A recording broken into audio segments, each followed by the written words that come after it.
talk about player prop pick bets for the Green Bay Packers, who will be facing off against the Rams, who are 3-5. You know, coming into the season, their season hasn't been what they thought it would be. And it's a lot going on with the Rams right now coming into this game, but we'll get into that. And the Packers, who ain't won 3 games, still at 2. So, you know, home game for the Packers. Rams coming in town, which they were mad about. They've been mad about coming to play in Green Bay the last previous times, because the last time we played in LA, it wasn't in SoFi. You know what I'm saying? It was at the LA Memorial Coliseum, where the USC plays at. So the Rams have been complaining, like, why do we have to keep coming out to Green Bay? We didn't came out to Green Bay these last 3 seasons. You know, these last 3 times we played, we didn't came to Green Bay. When they come into SoFi? So I know they got that on their mind. But yeah, man, let's jump into this. Let's jump into this, man, now. Right now on Underdog, they don't have much to offer as far as what the Rams got going on. Of course, you know, we have the injury report with the Rams and the Packers, and it's unfortunate that some of these players that we thought were going to be able to play are now questionable for Sunday's game. So starting off on the Packers side of the injury report, a couple of new injuries.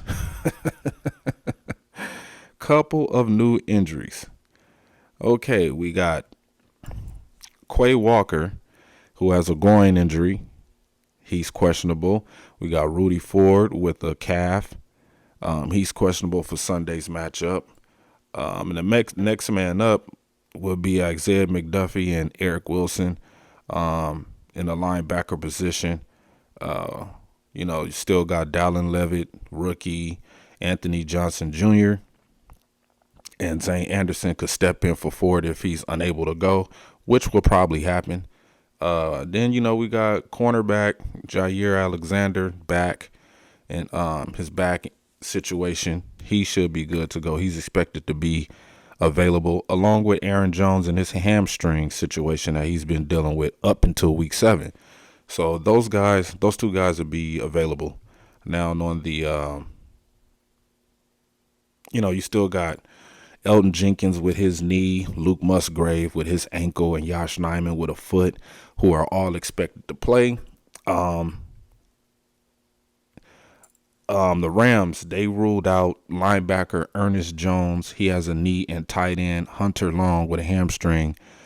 And they have 5 players questionable for Sunday's game. Of course, quarterback Matthew Stafford with a right thumb, tackle Rob Heavenstein with a calf, receiver Puka Nacua, who I told y'all to pick up in fantasy, who's been having a great year. Defensive tackle Laurel, I don't even know how to say his last name. He has a knee injury. And then cornerback Kobe Durant, he has a shoulder injury. So I don't know if those guys are going to be out or in. You know, those things are up in the air. Yeah, the Rams going to Sean McVay said before practice Friday that the Rams will take their injury report status all the way up until game time to decide on the availability of Stafford and the tackle, who neither of them have practiced this week. Matt Stafford didn't even practice this week. If Stafford can't go, the Rams are going to have to turn to backup Brett Ripon, the 4th-year veteran. You know what I'm saying? He played last week against Dallas after Matt Stafford had the thumb injury, banging his thumb into one of the Cowboy defenders' helmets, face mask area. So we don't know how that's going to turn out with them. You know, they have a couple of limited players in practice. You know, Ben Skoranek, the receiver, he has an Achilles, limited. Austin Trammell, receiver, hip, limited. So along with Puka Nacua, and then, you know, Cooper Kupp, who's been shut down to under 30 yards the last two games with a Matt Stafford with an injured thumb. This game could be a little messy, but let's get into why we here, man. Let's get into some of these let's break down this game. Let's break down this game. Now, the Packers have been struggling, as far as penalties, injuries. We only defensively we got 19 sacks in 7 games, which is very underwhelming. Offensive line issues, receivers. You already know what the Packers is looking like. For those who've been watching the Packers, we already know what they're not looking great.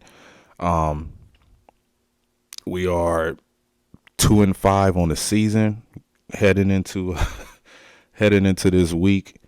So we need to win.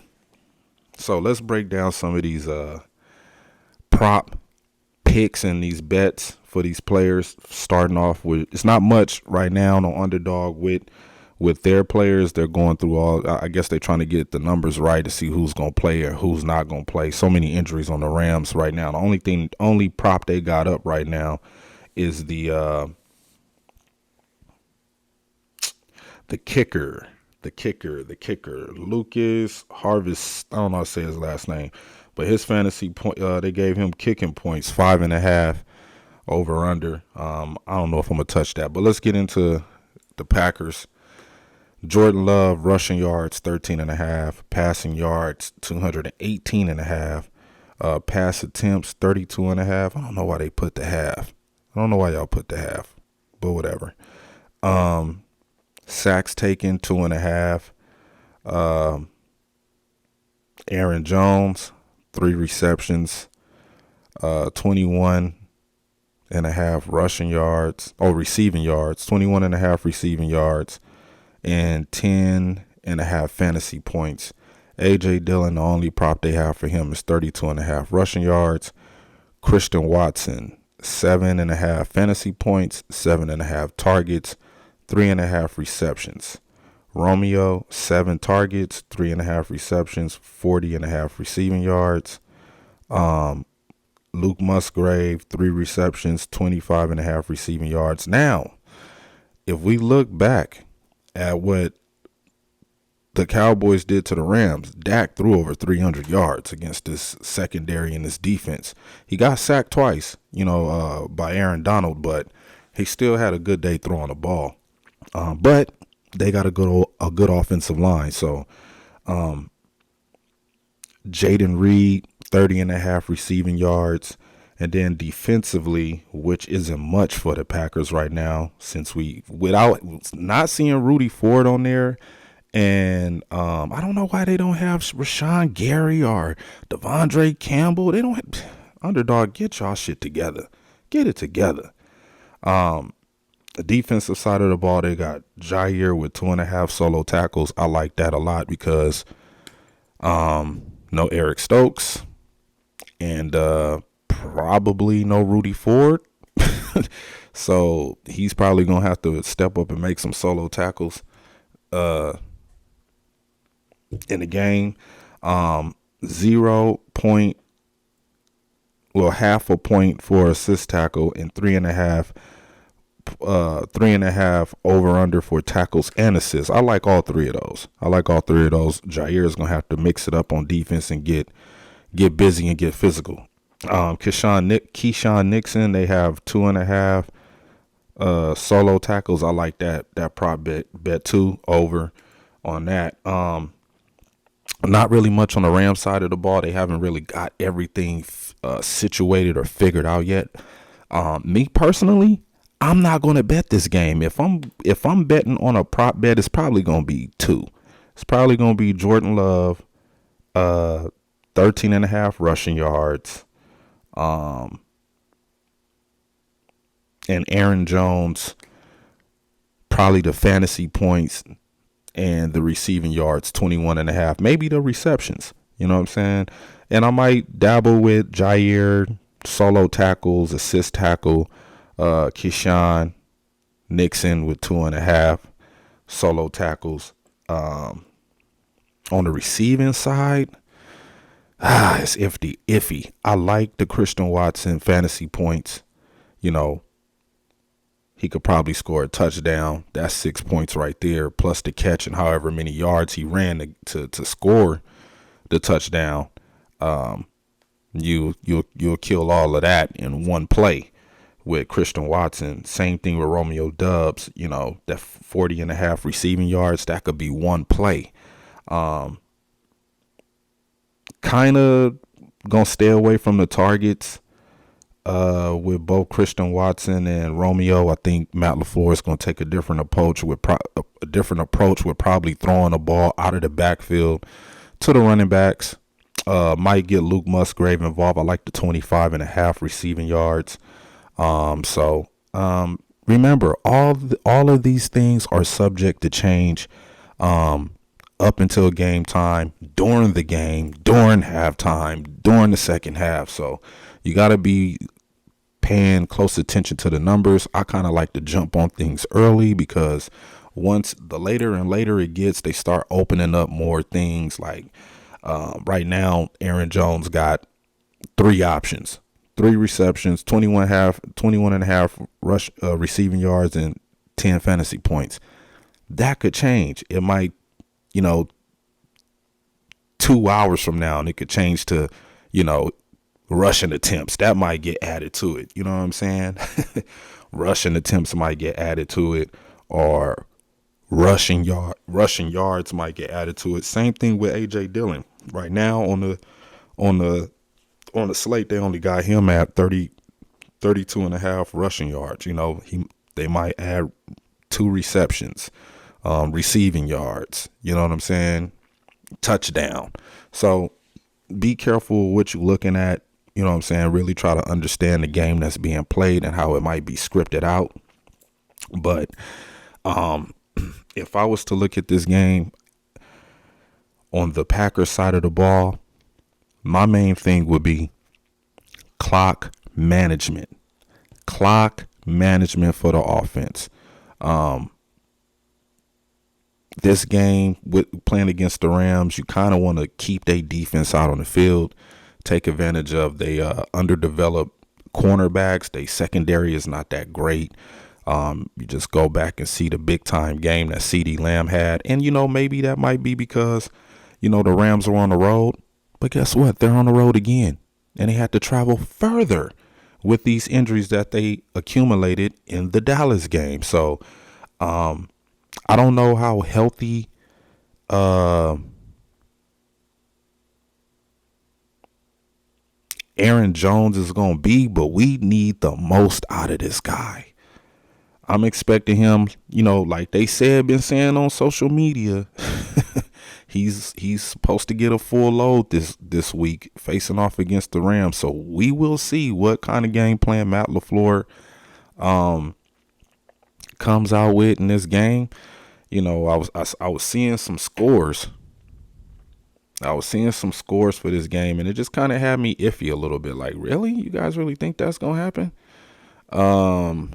So, you got some people saying that this could be 21-14 Packers, 17-14 Packers, 21-7 Packers. What's some other scores I see right here? 21-10 Packers, 17-10 Packers. Some people are picking the Rams, 28-24 Rams, 21-17 Rams, 15-10 Rams, 24-16 Rams. If I was to guesstimate how this game would go or the score, I'm probably looking at a maybe 17-14 game. Either way, either team. Sean McVay could probably scheme up something to try to get a win in Lambeau. Or Matt LaFleur might luck out and get a win. Or maybe we see the Packers deal with what they had to deal with Rasul leaving, and they they take it out and put all of their emotions out there on the field and get a win. But right now at this point in time, I just want to see this team win, man. It's been so long. 4 straight weeks of losing. Something's got to give. And I'm going to roll with the Packers to win the game, man. I'm going to roll with the Packers to get their 3rd win on the season. 17-14, we might get a breakout game from Christian Watson.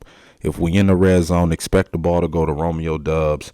I could see Jaden Reed getting involved. I think the Packers have no choice but to come out and play their best football this game, man.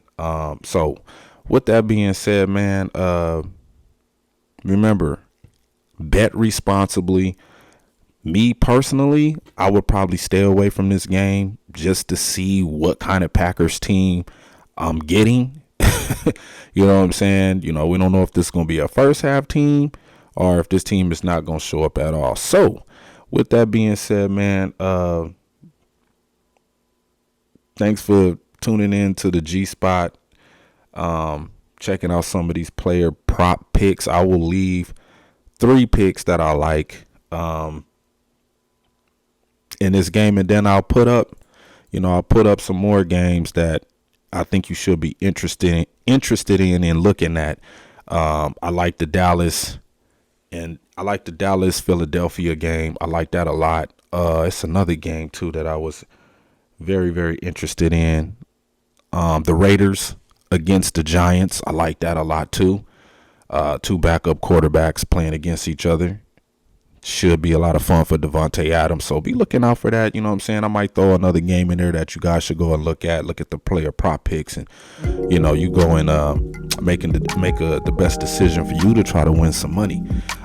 Check out the community section where you can see some of my winning tickets. Because we have been cashing, man. We've been cashing.